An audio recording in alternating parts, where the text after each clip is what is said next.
tere, Aavo siin, olen garaažis ja teen mingit värki siin. Heitan drifti autot tegelikult. Peale vaadates polegi aru saada, et ma väga hullult midagi ehitaksin, aga ma olen siin siis saanud autoracing Eestist ehk siis Uus-Partsist kätte siukse laheda istme, mis on mul autos sees juba.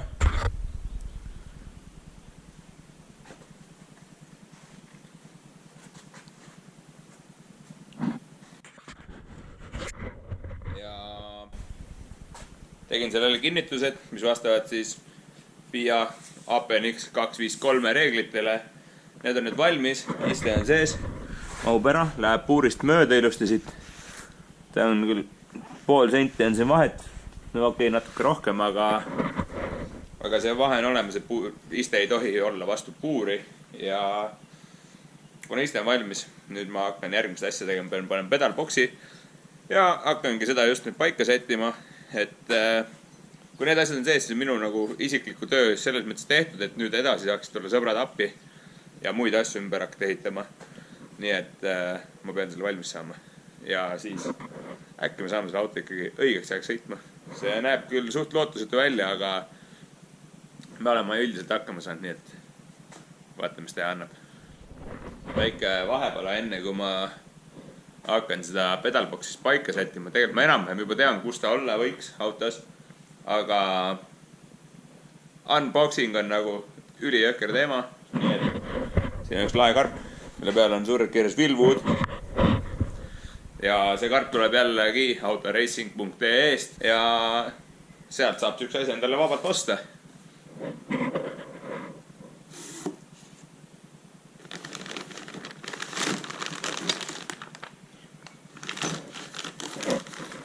Siin sees on siis pedaalid, sidur-pidur ja gaasipedaal on eraldi. See käib muidugi selle sama raami külge, aga ma peangi seda nüüd tegema hakkama igal juhul. Kui lahe asi, sellest natuke täpsustavalt, kui ma selle võtan välja ja hakkan seda paika proovima. Vaatame, milline see üldse lõpuks välja näeb. Üks ülilihtne asi, võib tunduda lõpuks ikkagi päris keeruline. Ma polnud enne seda pedalboksi nagu välja võtnud ega vaadanud, mis siin kaasas on. Siin on siin igast kasutusjuhendit. Skeemikene, kuidas gaasipedaal ühendada või gaasitross. See on siinpool. Et siin on erinevaid jõuülekandeid ja mingit mudru.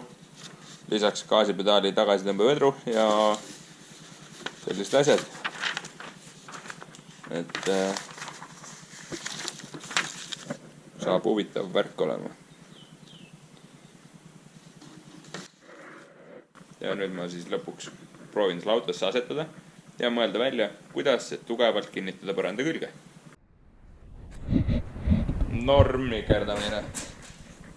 Ma olen nii palju jõudnud ära teha, et siis ma panin valge katte alla.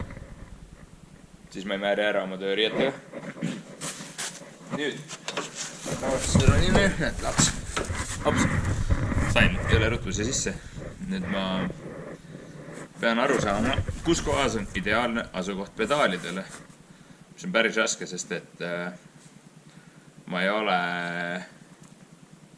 enne ühtegi autosse ise pedalboksi pidanud panema. Need, kelle autoga ma olen sõitnud, need on ju pandud ja neid muuta ei saa, nii et seal pole vahet, aga endal tuleb teha ikkagi ülimugav. Nii et ma praegu üritan seda välja mõelda, kus on see õige koht ja see on päris keeruline. Pedalboks on siin maas. Väike puuklotsik on alla pandud siia. Panin turvasaavastasemel ketsid, et jala kõrgus oleks sarnane siis sõidusaapastele ja nüüd ma siin istun nagu väike laps, mängin autos seda sõitmist läbi, et vaatame, mis siis mingi aja pärast ma siin mänginud olen, et kas ma olen jõudnud hinnangul, et praegune asukoht on hea või peaks seda viima tahapoole. See tähendab seda, et siis peaks ka seda vidurisliindritele tegema sinna taha väikse süvendi, mis ei ole küll probleem, aga üldiselt ma ei teeks seda, kui see vähegi võimalik on. Uus päev on vahepeal alanud ja olen siin ehitanud sihukest asja. Ehk siis see on raudplaat, mis läheb pedalboksi alla ja ja sellele tegin augud sisse siia ja nüüd siis saab poldid läbi pedalboksi panna, saab põrandil ka kinni. Puurisin just augud ära ja nüüd lasen siit õrnalt preisin otsad ääred üle, et terav serv ära kaoks.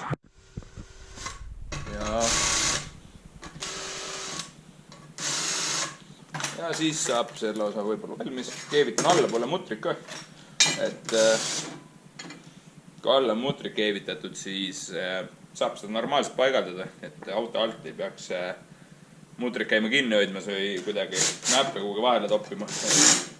Et saab päris hea, ma arvan. Et on lihtne värk. Teema lihtne. Siin on nüüd pedalboks. Siin on augud. Ja see läheb siia peale. Panen siit poldi läbi. Mutter alla. Ja nüüd ma otsin üle poldid ka siia. Ja kui need kõik poldid on sees, siis ma saan mutrid alla keevitada. Et siis on asend on kindlasti õige.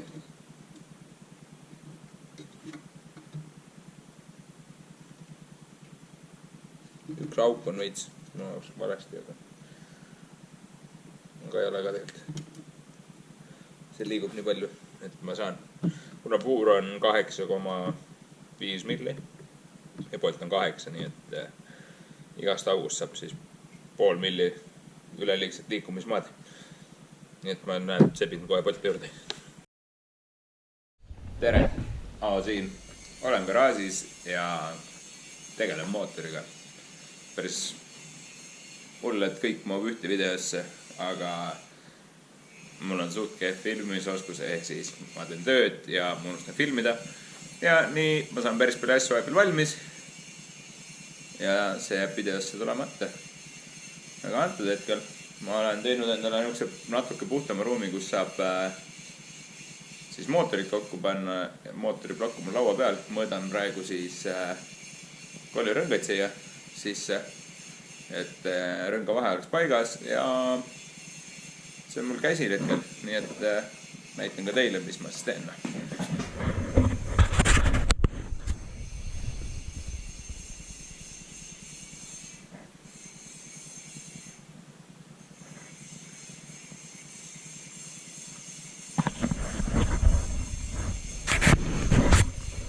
Siin on siis koljurõngad sees, esimene rõngaste rivi on sees. Teise asjana ma teen siukse asja, et ma lükkan kõik rõngad ühele kõrgusele. Et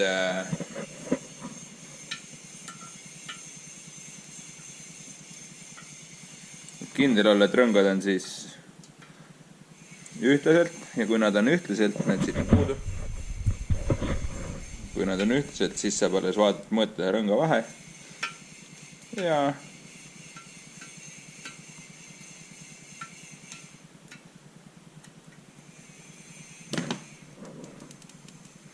rõnga vahe on siin.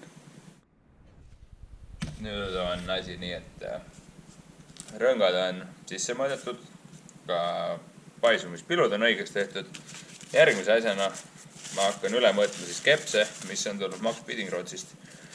Ja need on sellised 135 milli pikad ja pakin nad lahti, nad on ilusti õlipaberisse sees, et nad ei roostetaks. On vist see kõige õigem väide. Üleüldse, kui ma metalli säilitada, siis ta võiks olla veits õliga koos. Nii et need on siin nüüd mul järjest 6 tükki.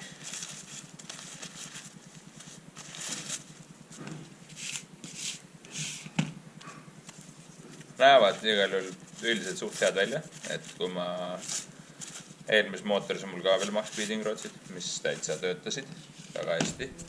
Seal oli tervelt 505 kilovatti rattast, ehk siis päris palju numbrit mootoris, see on ligi lähedale 8 lepale mootori numbrina. Nii et see on nagu suur number, võib rahul olla. Võiks öelda, et need kepsud siin laua peal näevad väga ilus välja, igal juhul, et nad on defektivabad. Üleliigseid kriipse kraapse peal ei ole. Poldid on ka kaasas, ARP 2000, nad on siin all. ma ei tea, mis see videos see praegu, aga on igal juhul. Nüüd ma võtan siis siseindikaatori kella ja mõõdan nad kõik üle.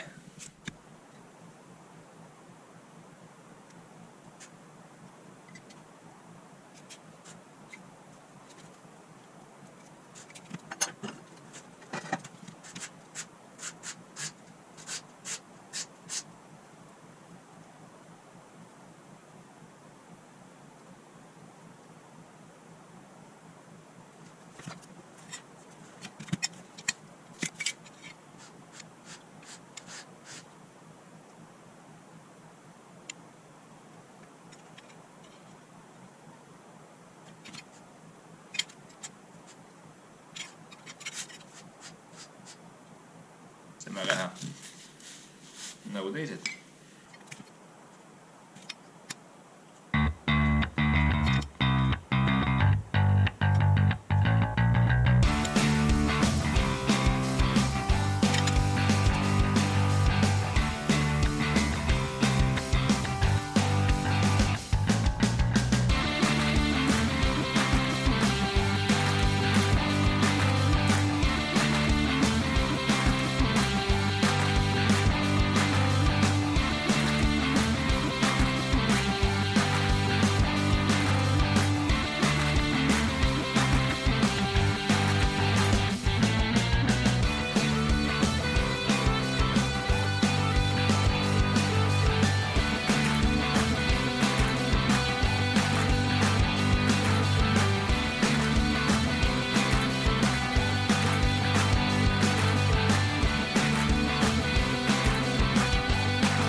Kohe Waterit vaktsineerima.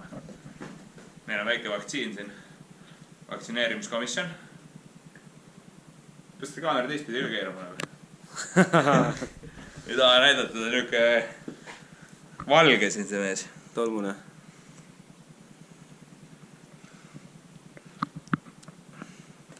See vaktsiin pidi jätma mootorid terveks. Aga noh, ma ei tea, kas see uskuda saab. Küll ta toimib. Sinna läks rohkem. Ei ole Sputnik.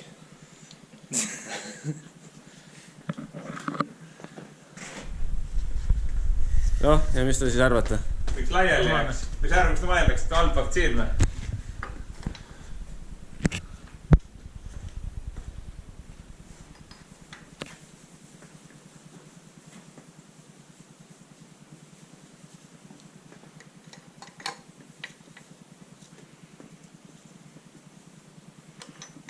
Kui vaktsiin pidi kallis kaupa, see tilgub maha lihtsalt. Õnneks meil on pappal. Aga siis ei lähe maha, läheb papi peale. Saab kokku.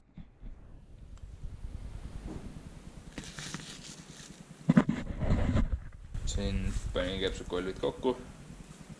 Rõngad peale. Jep, siin lõpeb ka see video tänaseks, nii et proovin veits videos teha. Ülikiire on, ei jõua sellega väga hullult tegelda, aga ma proovin üles filmida ja siis kui veits rohkem on aega teha uue video ning näidata, kuidas meil läinud on. Praegu on seis selline, et uksevahed on värvitud, puur on värvitud, istmekinnitused on põhimõtteliselt valmis, hakkan ehitama rooli, sammast nagu asukohta muutma, kütusüsteemi tagasi paneme mingeid muid asju tegema, aga seda igal juhul näete alles järgmist videost, kuidas seda läheb. Nii et nägemist.